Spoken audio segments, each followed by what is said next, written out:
My aloof roommate is physically linked to my water cup. I twist the cap and he groans. I take a sip and he licks his lips. But when I poured bubble tea into it and took a few hard pulls on the straw, he lunged at me and snatched the cup away. Don't suck. My cheap plastic water bottle hit the dorm floor and shattered. Great. My roommate, Sebastian, slid a drawer open and pulled out a cup. Here, take this. It was a glass tumbler. High quality stuff. It had these transparent purple lavender flowers swirling around the glass. The lid had a small, tight silicone hole tailored for a straw. It looked brand new. Pristine. I was honestly a little shook. Thanks, man. He avoided my eyes, turning his back to me to focus on his gaming rig. I carefully twisted the lid open. Immediately, a suppressed, low groan came from Sebastian's direction. I poured some warm water in and took a sip. Sebastian sucked in a sharp, jagged breath. His hand on the mechanical keyboard trembled, his fingers slipping off the keys. He licked his lips, looking like he was enduring some kind of torture or intense pleasure. His lips were thin, the Cupid's bow sharp like a knife. Looking at them made me want to bite them. Yeah, okay, I admit it. I'm into Sebastian. I swear to God, before I met him, I was the straightest guy in the state. After high school, my only plan was to get to college and bang a hot, bubbly cheerleader. But the moment I walked into this dorm and saw Sebastian, that plan went out the window. 4 years of college and he's the only one I want to mess around with, but I couldn't tell him. No way. I was terrified that if I spilled my guts, we wouldn't even be friends anymore, because Sebastian is straight, like painfully straight. Only 2 weeks ago, he turned down a senior, a varsity swimmer, total stud, who asked him out. After that, Sebastian came back to the room and sat at his desk with a face like thunder for hours. The guy must be a raging homophobe. Maybe it was because the cup was a gift from my crush, but that warm water tasted sweeter than usual. It had a weirdly good aftertaste. I grabbed a straw from my desk and shoved it deep into the hole on the lid. The second I did, a strangled moan ripped out of Sebastian's throat. He bolted up and sprinted into the bathroom. Weird. We were just gaming. Why the hell did he suddenly need a shower?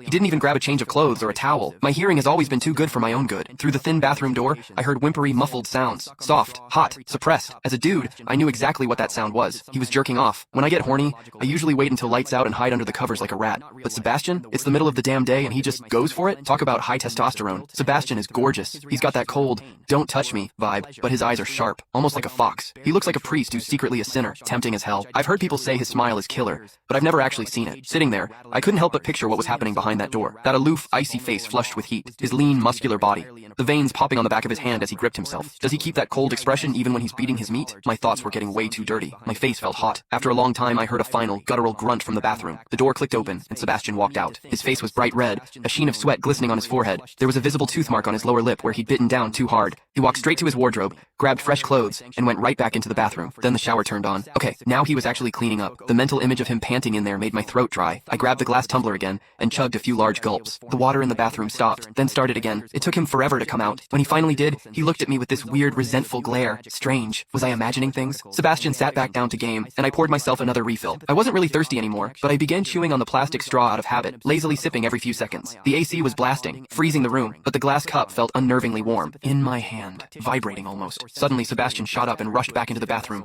My jaw dropped, and the straw fell out of my mouth. Click the link in my bio to get the full story for free.